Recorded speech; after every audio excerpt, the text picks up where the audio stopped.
Welcome to Mystic Soul Insights. This is Joyce Pietras, and I just want to welcome all you seekers of wisdom. Today, I have a special guest. Her name is Anastasia Paveloff, and she's here for a little chat.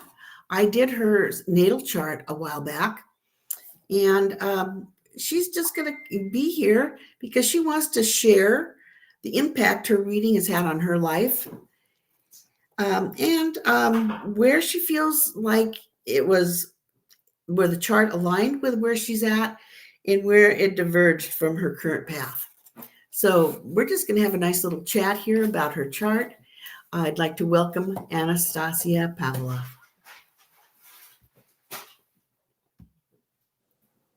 Hi. Welcome back. How are you? I'm good, thank you. I've been looking forward to this. Likewise. It's been too long. So the last time we were looking at your chart, I remembered lots of different things. Now, since then, you should see what I've done to it. Oh my gosh, I've just made all sorts of notes all over the top of it. And I still have a few more things that I would like to add to it as we go along. But first, I'm interested in hearing how your reading had an impact on your life.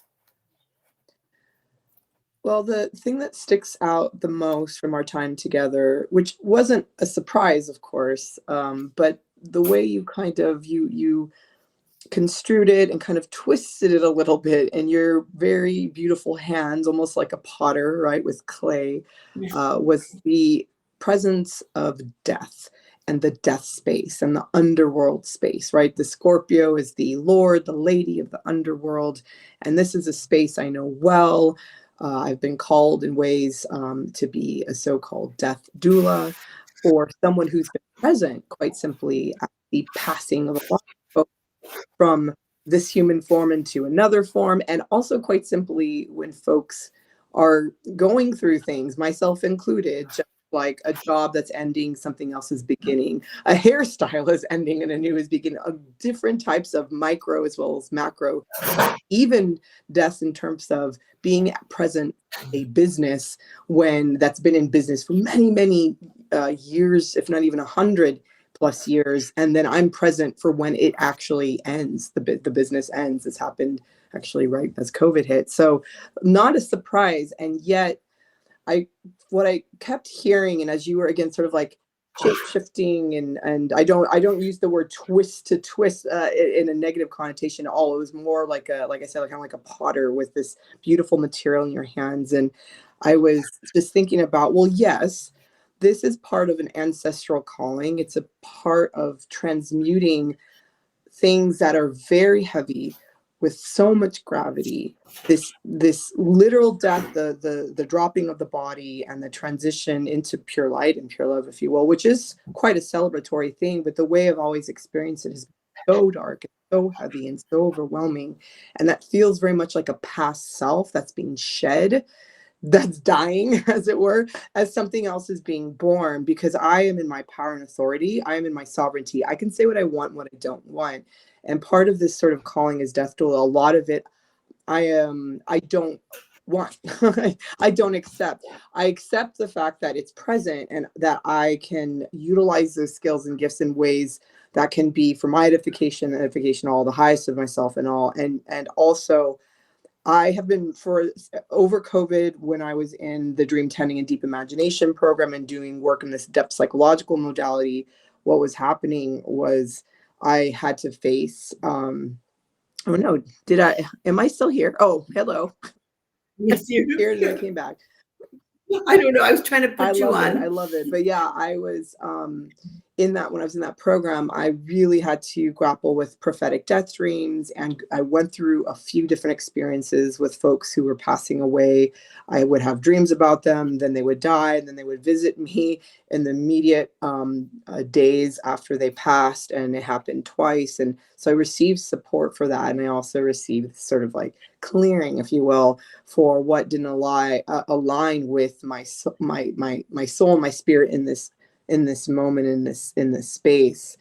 And So it was interesting to hear all of this sort of, it felt very, I know you didn't communicate it to be negative, but it felt like, no, this feels very negative. This feels like a part of me that has been shape-shifting itself, that has been transitioning and transmuting from a heaviness, a darkness, a death space into my instead of the high feminine, into the high masculine, into my solar plexus, into my sun self, into the self that shines in the above world, where I can utilize the learnings of the underworld, the death space, and emerge. So that it's almost like the so-called death stool, if you will, is dying, and there's something else being reborn, without demeaning and construing per se as negative that death space and those so-called skills, talents, or just alignments in the chart that are quite clear and that have always been present. You know, I do have a lot more peace being really loud and proud and joyous, doing comedy and doing like performing in ways that are amazing, that will pivot into and talk about the underworld space and how I speak to spirits, and how at any moment, if I want to talk to Marilyn Monroe or Judy Garland or Jimmy Steers, some of the folks I've been chatting with lately, or my father or my brother, or any of these things, if it's aligned, then I can, and it can be something that comes through, though it doesn't have to, and it doesn't have to be this terrifying, dark, haunted, because I've literally had possessions. Like there have been spirits, like because you start, when you're in that space, it's very it's a place in which you need to tread very carefully, and as a Right. conduit, things start to you get very crowded, things start to come through. There are hitchhikers, so to speak. So I've had to Mm. have a lot of support in understanding this. I've had to have new agreements, new ways of being in my full protection, and what I clearly allow and don't allow. And so there's that.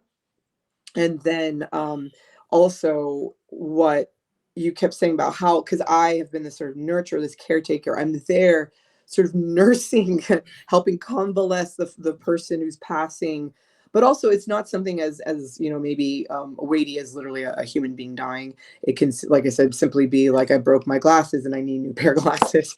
But when it is that, you know, kind of heavier space, or where I'm really like, of someone I was dating recently, where I was really holding so much space for this person who was in a lot of trauma, and I was almost like a vessel for him to kind of cleanse his, you know, his own trauma and transmute it through me. But with that came this caretaker kind of archetype. And it's like, okay, yeah, but when am I going to be taken care of?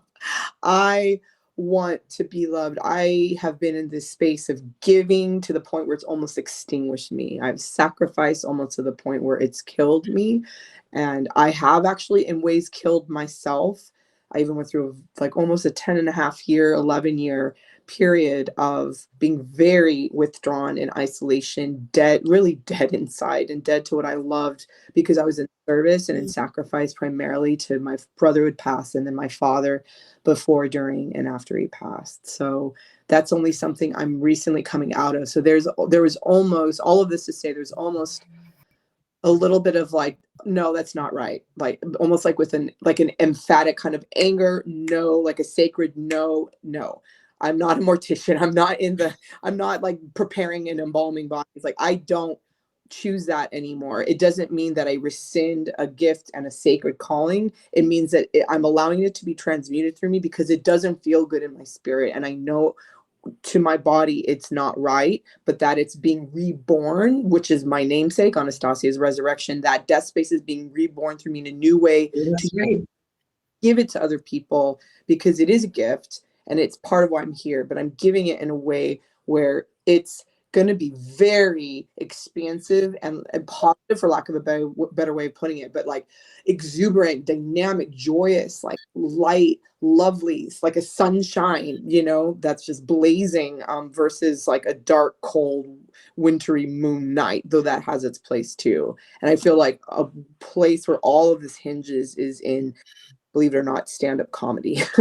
So, and that's been a huge revelation. something that's been a long time coming and something I'm now doing in point of fact in a way I never have before. And that's my big takeaway, I think, from our reading. Okay.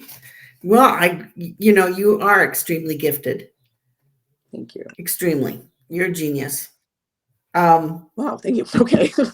Your big thing is that you dare to trust. And because of that, I've been one that's been very trusting and I've dared to trust things. And you've gotten past knowing when to trust and when not to, I think.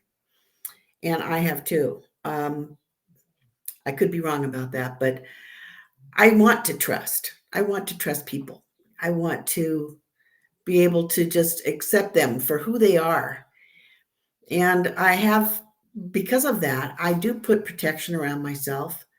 And I think that I have less and less people that are, you know, uh, not being their true selves, faking it so that they can somehow mess with me, mess with my mind and whatnot. So one of the things that I looked here is that, you've got this Pluto in your 11th house, and it's conjunct your North Node.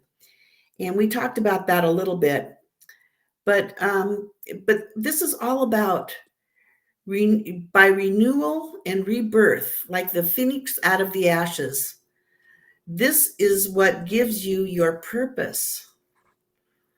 And you've got already, you came here with Uranus right on your ascendant in the first house, with Venus on the other side. You tend to love people so much that you would just give yourself away. That's hard to hear, but that's so true, because I'm feeling that in this moment. I did that quite profoundly in the last few years, after almost 11 years of not dating anyone and being in withdrawal. And then I came back out of that death space and gave a lot of myself away and was treated very cruelly by two different people. I'm sorry. I know that you want to trust and you want to give. And I think you're going to get it back. With Uranus there on right there in your first house, you came here to shake things up. You like to shake things up, then put them all together. And it has the same theme as that Pluto North Node conjunction. But you are a good soul, and I think it's time for your next success. Thank And you. when I was looking, I saw that Mars was conjunct your part of fortune in your 9th house. And I just think it's time to think about becoming whatever it is that you want. But, you could become Dr. Paveloff. You never know. It could happen if you want it. But whatever it is, you're going to find success. You've got the energy to do it. Now, the only thing is that with that Mars and part of fortune, it is in conjunct your moon. So I just want you to know that sometimes it's there, that Mars is, pushing on your part of fortune. It wants to get out there, but sometimes your moon just doesn't feel like it. Yeah. So you need to take time for yourself. And you know that you need to take time to regroup yourself and be just churn it all through whatever it is that your mode of operandi, like you were saying, where you're kind of redeeming people through you. You're helping them. Yeah. The other thing that you have is you do have 2 T-squares, and T-squares aren't easy. I looked at your chart and I thought, nothing has been really super easy for her. She's always had different things that have come along. And if it's not one thing, it's another. And I think it's because if it's not one T-square, it's the other T-square. So the T squares are the red lines in your chart. And you've got one between Mars and Venus and Uranus in your first house, and then Chiron. Now, Chiron is that wounded healer, and Chiron is it can be your redemption. You, by all these hurts that you've had, if you can process all of those, you can help other people. And I know that for a fact. You will be helping other people. And that is your T square, is that you keep going back. You give of yourself, you shake things up, you put other people back together. You have this opportunity for your success. But then you have the Chiron, and that's possibly how you're going to do it. And I looked for the opposite point of your T square, and it has to do with Aquarius. And soon, yeah, it's the humanitarian side of you. And looks, we've got Pluto moving into Aquarius right now, and it's not very far along, but you've got a lot of life to live, a lot of love to give. So just keep that in mind. Two things of note. The needing to regroup, and I have so much, as the Jungians say, like libido or life force chi energy, and I can go very far. Just as far as I go with my energy and activity, I have to withdraw. As heart is always yearned to finish not just a master's but a doctorate, to be Dr. Pavlov. Or Professor Pavlov, as it were. That's a deep, painful longing and yearning. It's so deep, and it's really confusing. So I am. What's that? I said, oh, I hit that right. I just had that. I looked at that today, and I thought, well, look, she's got one inconjunct. And somehow your emotions are holding you back from your success. Yeah. And you don't always feel like doing things, right? It always doesn't, but you can. You can do that. You can do that. It's a strange energy. Yeah, and you can do that. Sorry. You've got that great water grand trine, with your Neptune, your Jupiter, your moon, Venus, and Uranus. Now, your Jupiter is trine your moon, and it is trine your Venus. And you can become obsessed with things. And so what might that be? Well, with Jupiter there, it could become an obsession with sex or love or both. And with the moon is that you are extremely gifted. That's why you have a knowing. You don't even have to do anything. I know. You know what I'm talking about, right? Yeah, I do. Yeah. And so you need to dare to trust, even though sometimes it doesn't always work out the way you'd like it to. Yeah. You just continue to do that, because that's who you are. That's your true self. That's your true self. You dare to trust. You dare to give. But know that it's going to be time for you soon. And I can't wait to do another reading maybe of your progress chart, because I did take a look at that too, which is different than your natal chart, and possibly do your solar return for next year. Yeah. I'm so glad you're able to come here and talk about this. Thank you. Go ahead. I'm sorry.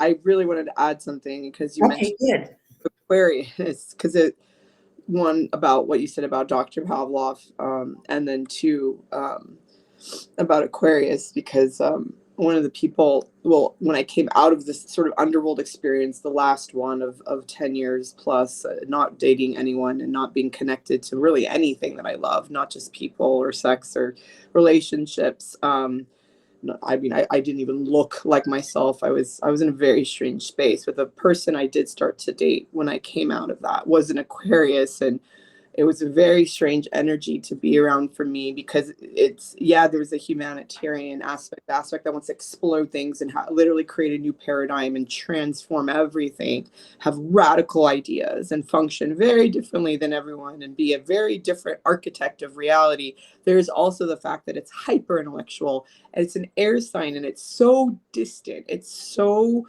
the polarity, the polar opposite of my countenance and my like sensitivities and my well-being. Like, I need to have that emotionality, that wateriness. I have, as far as I know, no air in my chart. Is that right? I think I only have one earth sign. It's 6-time water, 5-time fire, and no air. And so to be around an Aquarian was really painful for me, and for him, I don't doubt, because I was so his opposite.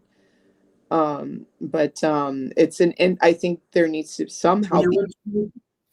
with this emotionality while honoring its gifts, so I can just freaking execute something and finish it. And that's the thing. I have all these talents, and I'll be in the music industry and doing things, and all of a sudden I stop, I pivot, I'm out.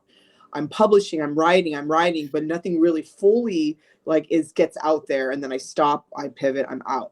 And then I go back to the music, and then I'm out. And then I go back into academia, and then I'm out. And then I go into comedy, and then I'm out. And then I go into acting, and then I'm out. Like, I go through these periods. Like, the relationships I've been in, I've never been in a relationship really longer than a year, like romantic. I've gratefully I have long-term friends, but it's so frustrating. The fact that I have to I bet. push, and then it's like I cannot. I hit a wall, and I'm gone, and I have to disconnect. And I know that's a big thing that's shifting. I've not been allowed to completely let go of certain people in my life.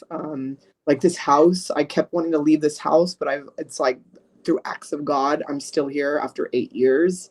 That is a miracle, because I often have moved constantly too. So I'm in a new phase. This is the second half of my life, and I feel on the precipice of something huge. I've been, I think you yeah, and I've are. been navigating my emotions differently. I still cry on a dime, obviously, and I feel down to the bottom of the Mariana Trench, as I've said before. But there's definitely a shift. I'm a lot stronger than I've ever been to be able to present the world with the emotions and still execute the things I want to do. The question is, what are those things that I'm going to be executing? How are things going to amalgamate or come together? And what am I going to be? How am I going to be sharing these gifts? Like, why am I here, really? Because I've already done so much, and yet I feel there's something very big here that I've always seen from a little girl to now, from before I was even born. I and it's unfolding. I see it, I feel it unfolding. I just have to, I guess, dare to trust, like you said, trust the process and let it unfold in unexpected ways, not maybe how I think it should, work out. Just keep putting myself out there, and not fully just about face cut it off. Like, try and have patience to let things, you know, kind of go in the direction they need without just disappearing. It's the best I can say. Well, you do sort of air, but you do have Pluto and your North Node. They're Uh-huh. in Libra, and that's an air sign. And so Um, it's ruled by Venus. Okay, so but that's not much. That's not much. Um, and then for Earth, the Earth signs are just two as well, and that's Saturn and Chiron. And thank because you. they're kind of out there, they do make up your trines and they make up some of the things that you've got going for you. And it's got to be enough, huh? Because that's what it is. It's got to be enough. And I just want you to know that after this eclipse that we had that was on 19 Aries, right? And the eclipse, yeah, it came and gone, but the effects of this eclipse are going to last for about 2 years. And Wow. I'm looking at your solar return for 2024, 25 on your next birthday. And you actually have Chiron, which was at 19 degrees as well. It was right there with the eclipse. It was at 19 Aries as well. It was the sun, the moon, and Chiron, all at 19, 19, 19, 19, all of them. And Wow. in your solar return, you, of course, have Chiron at 19. And Wow. it's in your 12th house where your Venus used to be. So we'll be looking at, those are the kind of things that we can look at. And your sun is conjunct your part of fortune in your new chart for next year. And you don't read this chart exactly like you'd read a natal chart, but you can look at the sun, you can look at important points and get something out of that. And I really haven't done the whole thing, but I can look at this and see that your sun and your part of fortune are in a yod, and it's pointing right at your sun. And this is your time to shine. You're going to find someone to partner with.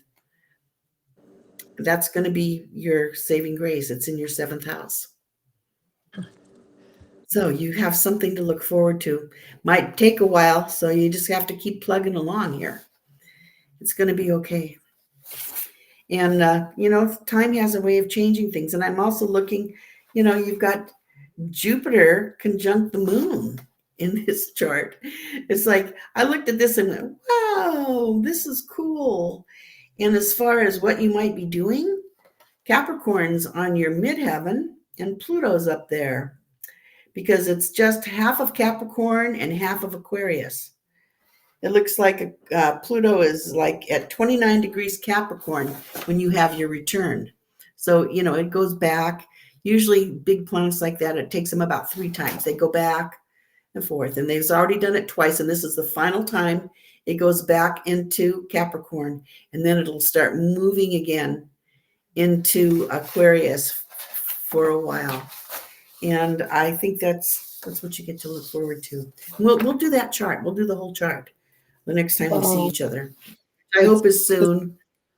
Yeah, I hope it's soon too. This is wild and beautiful because the thing that has been revealing itself to me is the need, for balance. And like for me, I'm a Scorpio. I need a lot of sex and all that kind of fun stuff. But really, it's community, what's been unfolding, and partnership and connection. And I've established that with folks like you and Chuck and Pam and also like a different relationally, like that are not even friends, but more than friends, like in terms of romantic interest. And I've been learning how to do that and how to stay the course.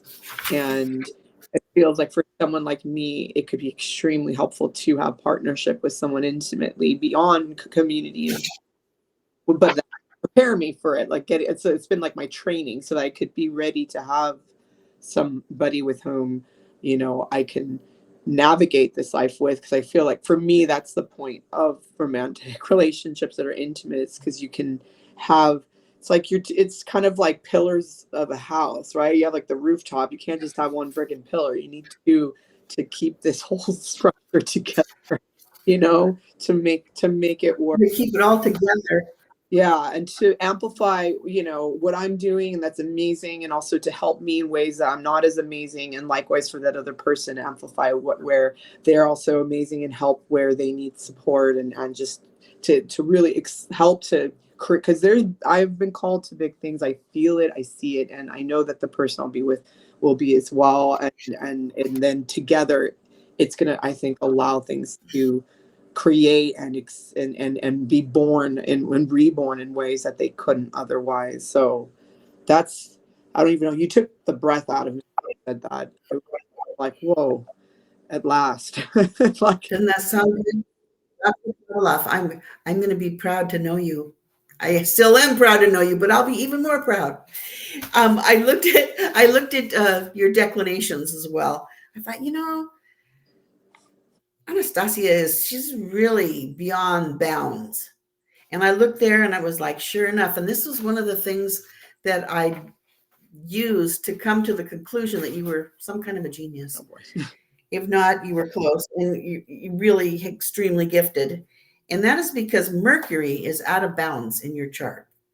And what does that mean? Well, you've got the ecliptic, and the planets, they go in and out of this ecliptic. But at your time you were born, Mercury was way out of bounds, which means you're gifted. Your brain, the brain that you have, your thinking power, your intuition, you are able to all process it and give out the right message, because Mercury is the messenger as well. And so either through your writing, your lecturing, if you give lectures, you'd be able to reach a lot of people that really need your help, and the things that you can dig up and express and share with people to help them. Yeah. I'm proud to know you. I'm glad you're my friend, and I'm here for you anytime. Thank you. This is so beautiful. Anytime you need. This means so much. Thank you for your own power and genius. You're so gifted at reading charts and astrology. You're a true mensch, light. You illumine my life. Thank you. I'm glad our paths crossed this lifetime. It's been wonderful. Is there anything you'd like to say in ending before we go? Just Thanksgiving, gratitude. I mean, we chatted briefly before this about the fact that I thought we were going to talk about something different, more of my solar return. Like, we were returning to my natal chart, and I just knew that it was probably very good. I wasn't super prepared. I was more that just what needed to come through would come through, and I knew it would be perfect and fine, and it was, and it has. It was. And it showed me that, yeah, I have this sacred capacity for emotions, and also a calling to find a balance, whether it's through partnership, romantically with others, community, business, what have you, but also within myself, that I've been seeing come of age, in part just through saying, like, listening to how you first read my chart and saying, yeah, I hear you, and also no, it's not really how I feel it and experience it. And I'm glad you were able to share how you really are experiencing it, because I'm looking at, when I'm reading someone's chart, I'm looking at things and getting some insights about who they are and what they do, but it's a lot. It's a lot, and I can keep going back and finding more things, but I just wanted to share with you the things that I found just recently. thank you. This is so special. And I want to thank you for coming on my show, and you're welcome back anytime. Okay, let's do this again. Let's please do it again. This contains multitudes, and multitudes more shall be revealed very soon. Thanks. Thank you so much. Have a great day.